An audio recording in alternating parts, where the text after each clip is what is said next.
हाँ जी बच्चे, हमने लास्ट लेक्चर में ये फर्स्ट ऑर्डर इक्वेशन का गैस फेज में कन्वर्जन सीख लिया।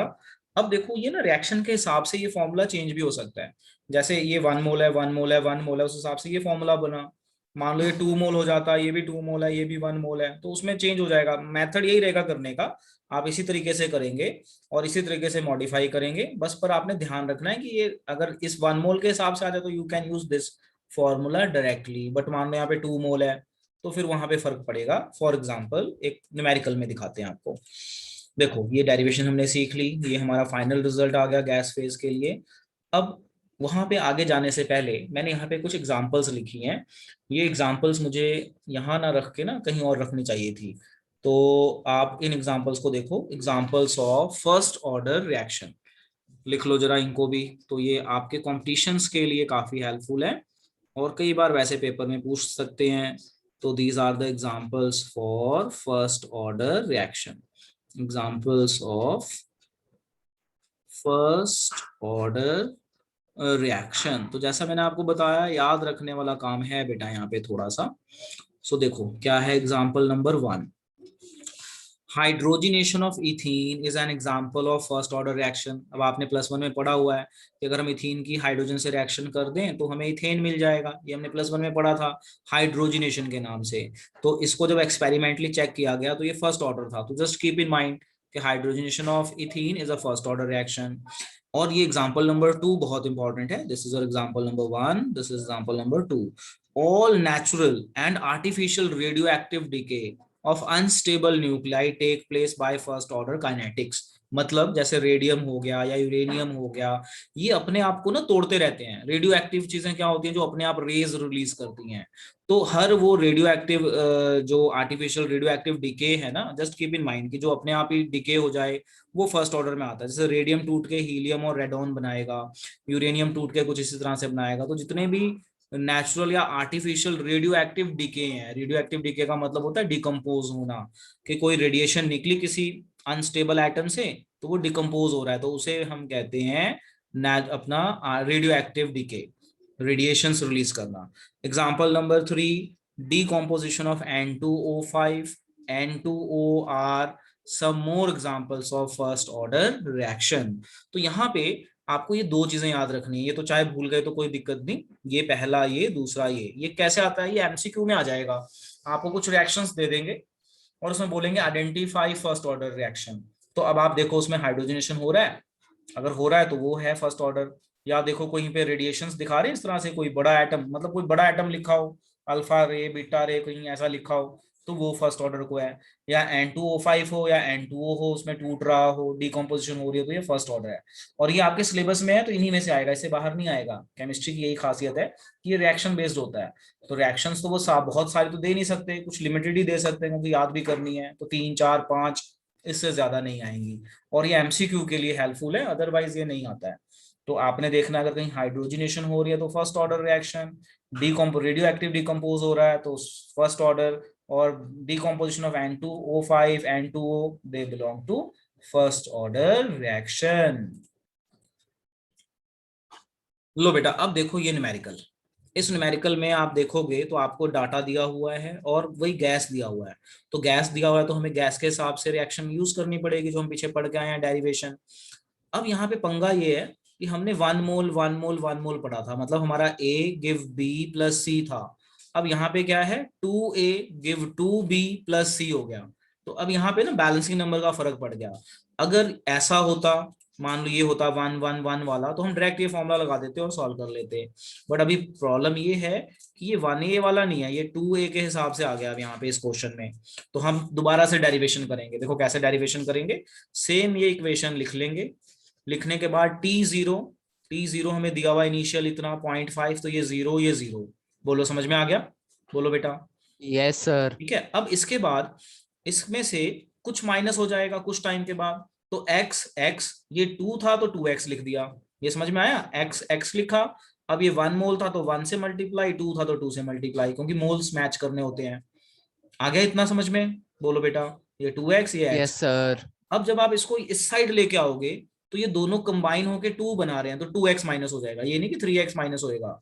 कि ये 2 और ये 1 मिलके 2 ही रह रहे हैं, मतलब यहाँ पे आएगा तो 2 में ही कन्वर्ट हो रहा है, यहाँ से यहाँ जा रहा है तो 3 मोल बन रहा है, बैकवर्ड आएगा तो 2 ही मोल बना, तो 2 मोल माइनस कर लिया। बोलो इतना समझ में आया? बोलो बेटा। Yes sir. अब हमारा फॉर्मूला वही है, फाइनल माइनस अपना इनिशियल अपॉन फाइनल, तो इनिशियल 0.5। आप देखो हमारा वो इक्वेशन लगाओ जो हमारी इक्वेशन थी वाली, k is equal to that 2.303 t log initial by final, तो इनिशियल ये रहा 0.5, फाइनल ये रहा। अब यहाँ पे आपको x चाहिए, फाइनल के लिए x चाहिए ना, चाहिए ना x, तो मैंने p टोटल निकाल के x निकाल लिया, इस x को यहाँ कर दिया फाइनल में, p फाइनल मान लो इसको, या p टोटल p फाइनल, तो p फाइनल में ये माइनस हो जाएगा। आ रहा है मेरी बात समझ में आ रही है? यही वाला फॉर्मूला यस बेटा, सर। सेम फॉर्मूला है, बस ये था ना पी ए, तो पी इनिशियल, मैं एक काम करता हूँ ना, इसी फॉर्मूले को वहां ले चलता हूँ, बड़े आराम से समझ में आ जाएगा। ये लो इसी फॉर्मूले को यहाँ ले आते हैं कॉपी करके, और यहाँ साइड में पुट कर देते हैं इसी फॉर्मूले को, तो अब आपको ये समझ में आ जाएगा। यहाँ साइड में रख देते हैं फॉर्मूला, इसका कलर कर देते हैं ब्लैक। अब आप देखो, देखो जरा ध्यान से, P1 कितना है देख के बताओ, P1 कितना है 0.5, ठीक है बेटा, P1 0.5 है। अब हमें चाहिए फाइनल, तो फाइनल है P1 माइनस 2x, यहाँ पे हमारा 2x हो गया ना, ठीक है, P1 minus 2x, got it, P1 yes minus sir. 2x हो जाएगा ये, तो ये हो गया हमारा 2x। अब मैंने x निकाल लिया यहाँ से, ये देखो यहाँ से x निकाल लिया, तो यहाँ मैं पुट कर दूंगा, और मेरा जो पी ए है, this is your P A, this is your P A, and P A ऐसे कर लेते हैं ना, P A is equal to P1 minus 2x, यही है ना। तो x की वैल्यू मैं निकाल चुका हूं, कितनी थी मेरी x की वैल्यू देख लो यहाँ पे, ये है, इसको मैं यहाँ पे पुट कर दूंगा, सॉल्व कर लूंगा, ये मेरा आंसर आ जाएगा, सॉल्व कर लूंगा। तो this is one of the difficult numerical, बच्चों को इसमें काफी दिक्कत आती है, मैंने कोशिश की है कि आपको इजी लगे, अब आप इसे नोट कर लीजिए, कोई डाउट है तो बेटा बोलिए। अब जो हमारा टॉपिक है, टॉपिक का नाम है derive equation for half life of a reaction. अब देखो हाफ लाइफ होता क्या है, पहले तो मैं ये समझा दूं, फिर मैं यहाँ से आपको डेरिवेशन समझाता हूँ। So let's try to understand half life of a reaction. समझो जरा ध्यान से क्या होता है। फर्स्ट ऑर्डर का मैं खुद करवाऊंगा, जीरो ऑर्डर आप खुद करोगे, होमवर्क रहेगा। देखो जी, half life for first order, तो सबसे पहले हाफ लाइफ का मतलब क्या होता है ये समझ लो। सपोज करो मैं कोई रिएक्शन कर रहा हूं, उसमें रिएक्टेंट की कंसंट्रेशन है 50 ग्राम, ठीक है, मान लो 30 सेकेंड के बाद ये 50 ग्राम की जगह 25 रह गया, तो 25 का मतलब हाफ हो गया ना, ये इनिशियल है, ठीक है, 30 सेकेंड के बाद ये हाफ रह गया, हाफ मतलब 25 ग्राम। तो वो टाइम, जिस टाइम के बाद इनिशियल जो फाइनल कंसंट्रेशन है वो इनिशियल का हाफ हो जाए, उस टाइम को हम क्या कहते हैं, half life, and denoted by T half. T half मतलब हाफ लाइफ, ये नहीं कि टी हाफ मतलब डिवाइडेड बाय 2 नहीं, मतलब ये सिंबल टी हाफ लिखा हो तो इसे हम हाफ लाइफ के नाम से ही जानते हैं, T half is called half life. तो अब आपसे कोई पूछे what is half life of a reaction, कि रिएक्शन शुरू कर, जो रिएक्शन की कंसंट्रेशन है रिएक्टेंट की, कुछ टाइम के बाद हाफ हो जाए, उस टाइम को कहते हैं half life. The half life of a reaction is a time in which concentration of reactant is reduced to one half of its initial concentration is called T half or half life of a reaction। बोलो बेटा इतना समझ में आ गया ना सबको कि क्या होता है हाफ लाइफ, आ गया ना। देखो मैंने यस एग्जांपल से सर। बता दिया कि मान लो आप कोई रिएक्शन कर रहे हो, उसमें रिएक्टेंट 50 ग्राम है, और सपोज 30 सेकंड के बाद ये 50 की जगह 25 रह गया, यानी हाफ रह गया, तो वो टाइम, जिस टाइम पे ये कंसंट्रेशन हाफ हो जाए, इसे हम किस नाम से जानते हैं, half life of a half reaction. Life. तो इसको लिखने की जरूरत नहीं है, ये टी हाफ इसका सिंबल है, ये डेफिनेशन आप लिख लीजिए। अब मैं साथ साथ डेरिवेशन भी करवा रहा हूँ, डेरिवेशन देखिए कैसे होगी। सो हम डेरिवेशन करने जा रहे हैं, derivation for half life, T half बोलिए या आप इसको बोलिए हाफ लाइफ। अब हमें पता है, we know k is equal to 2.303 by T log initial concentration divided by final concentration, ये हमें पता है। अब लेट कर लेते हैं, let initial concentration is x, तो फाइनल कितनी हो गई बेटा बताओ। अगर मैं ये x कर लूं तो फाइनल कितनी हो जाएगी बच्चों, फाइनल कितनी हो जाएगी, x/2 हो जाएगी। x/2। पुट कर दें अब यहाँ पे for half life, yes sir. और हाफ लाइफ मतलब T half, k is equal to 2.303 T half, अब ये हाफ हो जाएगा log x divided by x/2, तो ये 2 ऊपर चल जाएगा, तो आपका फॉर्मूला बन जाएगा k 2.303 T log 2 x cancel हो गया। बोलो बेटा इतना समझ में आ गया, बोलो। Yes sir. अब आपको पता है log 2 कितना होता है, ये हमने +1 में पढ़ा हुआ है। log 2 होता है 0.301, ये याद रख लेना, keep in mind, keep in mind. तो बस इसको मल्टीप्लाई कर दो तो क्या हमारी इक्वेशन बन जाएगी, इससे मल्टीप्लाई हो जाएगा इसके साथ, तो हमारी फाइनल इक्वेशन बन जाएगी कि k is equal to 0.693 by T half. Very important derivation, और ये न्यूमेरिकल में यूज होती है। तो what is the formula for half life, k is equal to 0.693 by T half, log 2 की वैल्यू यहाँ डाल दो, इसको मल्टीप्लाई कर लो, ये डिवाइडेड बाय टी हाफ ही रहेगा, तो ये आपका आंसर आ जाएगा। चलिए इसको नोट कर लीजिए, very very important, derivation for half life of a reaction, very important, कर लीजिए बेटा।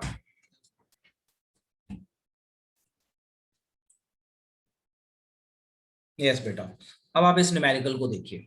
इस न्यूमेरिकल में क्या बताया मैंने, a first order reaction is found to have rate constant this much, find half life, तो हाफ लाइफ का फॉर्मूला लिखा, ठीक है, टी हाफ हाफ लाइफ होता है, के हमें दिया हुआ है, ये दिया हुआ है, सिंपल क्वेश्चन, डिवाइड कर देना है, खत्म कहानी।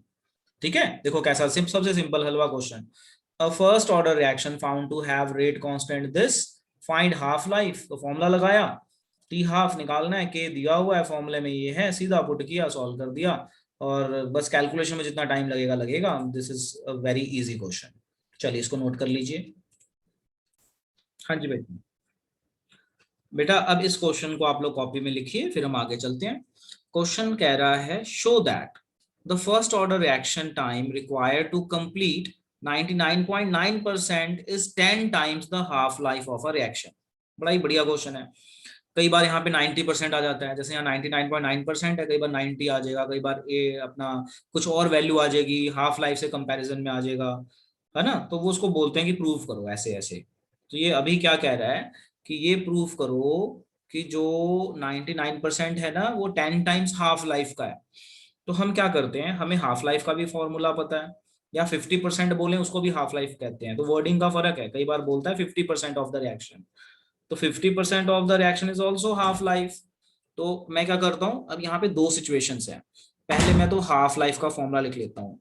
हाफ लाइफ का फॉर्मूला है हमारा T half is equal to 0.693 by K, इसको मैंने इक्वेशन कर दिया 1, क्यों लिखा मैंने, क्योंकि वो हाफ लाइफ बोल रहा है। फिर कह रहा है फर्स्ट ऑर्डर रिएक्शन, तो मैं फर्स्ट ऑर्डर का फॉर्मूला भी लिख देता हूँ, k is equal to 2.303 divided by T log initial concentration divided by final concentration, और इसे मैं इक्वेशन 2 करने से पहले अभी करता हूँ, तो इसे मैं ले लेता हूँ केस 1, और इसे मैं ले लेता हूँ केस 2, समझना जरा ध्यान से, ठीक है। केस 1 को a ले लो, ठीक है जी, थोड़ा जो कम स्पेस लगेगी, केस 2 को बी ले लो। तो उसने हाफ लाइफ बोला तो मैंने हाफ लाइफ का फॉर्मूला लिख दिया। अब वो कह रहा है कि जो फर्स्ट ऑर्डर रिएक्शन है ना, टाइम रिक्वायर्ड टू कंप्लीट 99.9%, मतलब इतनी रिएक्शन कंप्लीट हो गई। तो अब आप मेरे को एक बात बताओ, अगर वो बोल रहा है इतने % ऑफ रिएक्शन, तो इनिशियल कितना रहा होगा, 100 रहा होगा। जब भी हम परसेंटेज की बात करते हैं तो बेटा इनिशियल कितना हो जाता है, समझ में आया, 100। हाँ, तो इनिशियल हम 100 लेंगे, जब भी हम परसेंटेज की बात करेंगे तो इनिशियल हमारा 100 हो गया। अब फाइनल देखो कितना हो जाएगा, फाइनल हो जाएगा कि इतना कवर हो गया, तो इतना कवर हो गया तो ये हो जाएगा 100 माइनस 99.9, कितना आंसर आएगा माइनस करके, बताओ जरा। 0.01। 0.1, आई गेस सो 0.1 आना चाहिए, बताओ। 0.1 आएगा माइनस करके, देखो चेक करो, बताओ इतना आएगा। Yes, sir. अब इसको फॉर्मूले को करो solve, k is equal to 2.303 t, और क्या हो जाएगा लॉग 100/0.1, इस पॉइंट को हटाओगे तो ये बन जाएगा k is equal to 2.303 t log 10⁻3। बोलो इतना बन जाएगा, बोलो बन जाएगा ना Yes, इतना। sir. इससे इक्वेशन कर दो 2, ठीक है। अब क्वेश्चन देखो, show that first order reaction for this percent is 10 time than half. तो इन दोनों को हम कंपेयर करते हैं तो हो जाएगा, के की वैल्यू डाल देते हैं, इसका के इसके ये इसके बराबर, ये के यहाँ पे, तो इक्वेट कर देते हैं, ठीक है। तो now now equating equation 1 and 2, now equating 1 and 2, तो ये हो जाएगा के कैंसिल हो जाएगा, तो ये बन जाएगा 2.303 t log 10⁻3 is equal to 0.693/t half. K की वैल्यू डाल दी ना, इस के को इधर कर दो, टी इधर आ जाएगा, तो ये चीज आ जाएगी। देखो अगर आपको कंफ्यूजन हो रही है ना, इसको ऐसे लिख लेते हैं, और k is equal to 0.693/t half, ऐसा लिख सकते हैं, ये इक्वेशन 1। लो अब इक्वेट कर दो, बोलो बेटा यहां तक समझ में आ गया, बोलो बच्चों। Yes, sir.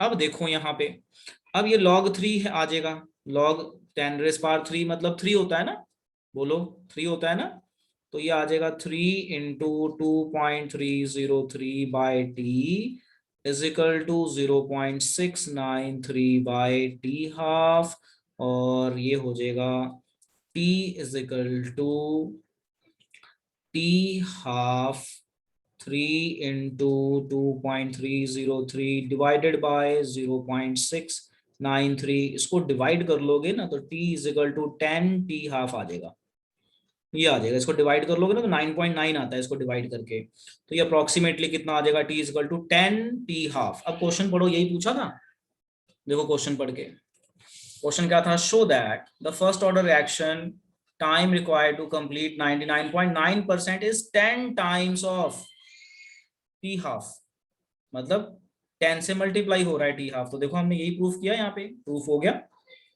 बोलो बच्चों समझ में आ गया। Yes, sir. Yes, चलो इसे sir. इसे नोट करो, it is one of the very important question, most important question topic. लो अब आप देखिए, एक नया टॉपिक है, इस टॉपिक का नाम है स्यूडो ऑर्डर रिएक्शन। अब ये स्यूडो ऑर्डर रिएक्शन क्या होता है इसको समझो, what do you mean by pseudo order reaction. देखो क्या होता है, इसको समझाने के लिए ना मैं एक बड़ी अलग सी एग्जांपल देता हूँ, आपको समझ में आ जाएगा। सपोज करते हैं ये एक स्टूडेंट है, ठीक है, मैं इसको पढ़ा रहा हूँ, इसका मैंने टेस्ट लिया ट्यूशन में, तो इसके 20 में से 20 नंबर आए। अब मेरे माइंड में इमेज बन गई, ये बच्चा बहुत बढ़िया कर रहा है, और टेस्ट इसने नकल मार के दिया, मुझे नहीं पता। स्कूल में पेपर हुआ, वहां पे इसके 4 नंबर आए 20 में से, तो मेरे माइंड में इमेज कुछ और चल रही है, एक्चुअल इमेज कुछ और है। इसी को कहते हैं स्यूडो। क्या कहते हैं, स्यूडो। फिजिक्स आपने वहां पढ़ा है ना, केमिस्ट्री में सूडोपोडिया, सूडो, सूडो का मतलब होता है फॉल्स, फॉल्स। तो कई रिएक्शंस देख के ऐसा लगेगा कि उनका ऑर्डर ज्यादा है, मतलब ऑर्डर 2 ऑर्डर 3 ऐसा लगेगा, बट जब उनको टेस्ट करेंगे तो उनका ऑर्डर 1 आएगा। मैंने यहाँ पे जो एग्जांपल दी स्टूडेंट की, तो इस एग्जांपल से आपको ना ये बेटा लॉन्ग टर्म याद हो जाएगा, क्योंकि कुछ बच्चे ऐसे होते हैं जिनको जब हम करवाएं और उनसे कुछ पूछें तो फटाफट आंसर दे देते हैं, बट वही चीज हम पेपर में करें तो वो वहां पे कुछ भी नहीं कर पाते कई बार। तो इसका मतलब हमारे टेस्ट में चीटिंग कर रहा था बच्चा, यानी इमेज कुछ और है, हो कुछ और गया। तो ऐसे ही स्यूडो फर्स्ट ऑर्डर रिएक्शन, मतलब देख के लगेगा कि ऑर्डर 2 है या ऑर्डर 3 है, बट चेक करेंगे तो उसका ऑर्डर 1 निकलेगा। Such reactions are called pseudo order reactions. तो ये बच्चे वाली एग्जांपल कॉपी में नहीं लिखनी, ये तो just to make you understand, एक फनी एग्जांपल दे दी मैंने। अब देखो, these are the reactions which appear to be of higher order मतलब 2 3 4, but actually they have order 1। वो रिएक्शंस जो देख के लगे हायर ऑर्डर की हैं, बट एक्चुअल में वो हायर ऑर्डर की ना होके ऑर्डर 1 की को बिलोंग करती हैं, उसे कहते हैं हम स्यूडो फर्स्ट ऑर्डर रिएक्शन। अब यहाँ पे क्वेश्चन बनता है कि भाई कंडीशन क्या है स्यूडो ऑर्डर रिएक्शन की, कि what is the condition for pseudo order reaction. तो स्यूडो ऑर्डर का कंडीशन है कि जब आपके पास दो रिएक्टेंट हो तो उसमें एक रिएक्टेंट इतना ज्यादा हो जाए कि उसके यूज होने से कोई फर्क ही ना पड़ता हो रिएक्शन पे, उस तरह की रिएक्शंस को वी से स्यूडो ऑर्डर रिएक्शन। तो ये जो मैं हाईलाइट कर रहा हूं ना, ये जो भी मैंने सेलेक्ट किया ब्लू लाइन में, इसको देखो। यहाँ पे हमने क्या किया, मेरे पास रिएक्टेंट है ए और रिएक्टेंट है बी। रिएक्टेंट ए है मेरे पास 0.1 और रिएक्टेंट बी है मेरे पास 50 मोल। तो जब ये रिएक्ट करेगा तो इसको सिर्फ 0.1 चाहिए। तो अगर आप 50 में से 0.1 निकालोगे तो इस पे कोई फर्क पड़ेगा 50 पे, ये बताओ? कोई फर्क पड़ने वाला है? बोलो बच्चों, कोई नो फर्क सर। पड़ेगा नहीं। मतलब 1 करोड़ रुपए में से अगर आप 1 रुपए निकाल लो तो उस पर कोई फर्क नहीं पड़ेगा। इसका मतलब ये पूरा यूज हो जाएगा रिएक्शन में और ये यूज ही नहीं होएगा, तो इसको काउंट नहीं करेंगे। हम काउंट उसको करते हैं जो यूज हो रहा हो, तो यूज ही नहीं होगा। 0.50 में से 0.1 निकालना मतलब कुछ भी नहीं निकाला। तो ये कंडीशन है, the basic reason that one of the reactant is in large excess, इतना ज्यादा हो एक रिएक्टेंट की वो रिएक्शन में यूज हुआ ना हुआ उसका कोई फर्क ही ना पड़े, तो हम इसको काउंट ही नहीं करेंगे, सिर्फ इसी को काउंट करेंगे। तो देख के लगता है 1+1 ऑर्डर 2 होगा, बट जब इसको एक्सपेरिमेंटली चेक किया गया तो इट इज ऑर्डर 1। चलिए नोट कीजिए बेटा जल्दी, वेरी वेरी इंपॉर्टेंट।